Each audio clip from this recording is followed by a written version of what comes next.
Mbukeli, ngikubingelele kuzo zonke indawo lapha khona kufinyela khona lelo hlelo igama lami.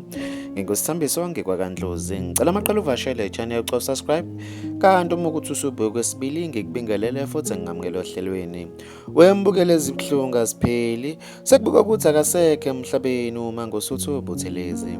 Izindaba zokukhothama kukaButhelezi zimenyezelwe umndeni kanye nomongameli wezwe umnumzane uCyril Ramaphosa.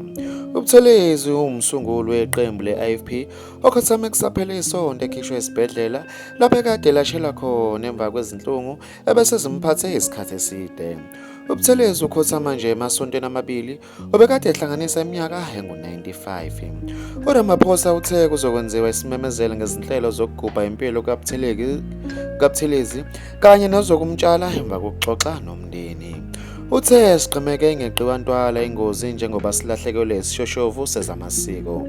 Uqhubeke wathi kuningi obusazokhulunywa ngempilo yakhe kanti kusazoqhubeka nokugubha amagalelo akhe. Umndeni ucele ukuba unikezwe ithuba lokumzilela uButhelezi.